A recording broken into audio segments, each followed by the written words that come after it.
Hello everyone, I'm Shawnta Jackson with Cause Engagement Associates, and thank you for tuning in to this monthly message where I want to talk about imposter syndrome. And before I talk about imposter syndrome, I also want to acknowledge that there are some of us out here who are mediocre.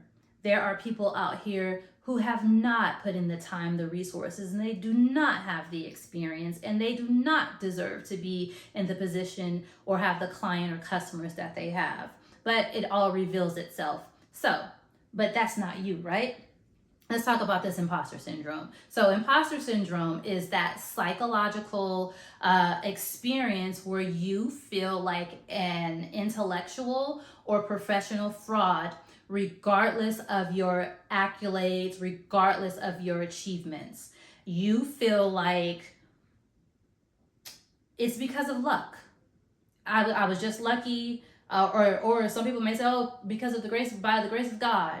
And you don't attribute that success to you. So regardless of what your CV says, your resume, your past performance, your capabilities, regardless of those that round of applause that you receive, that performance review, you still feel like a fraud. And what this can do, this imposter syndrome, it can kind of create a cycle of having that feeling. And because of that feeling, you either procrastinate or you over prepare. And once you do achieve, because you are a high achiever, you are a high performer, you feel good about it, but then you go back and you feel like, oh, I'm a fraud. I was just lucky, right? So that's that cycle that I'm talking about. So how do we get out of that cycle, or how do we address or challenge or how do we address or challenge that imposter syndrome?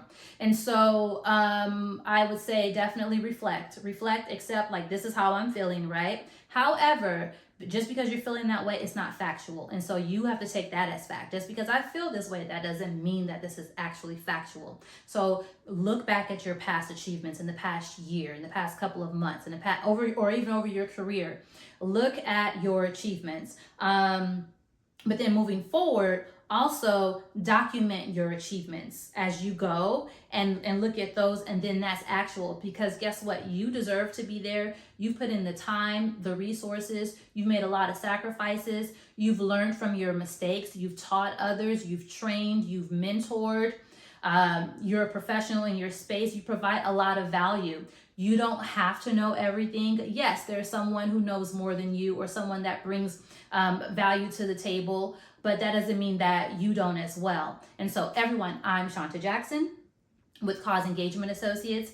You can learn more about me at causeengagement.com, and you can also subscribe to our monthly newsletter at causeengagement.com. Thank you for listening, and have a great day.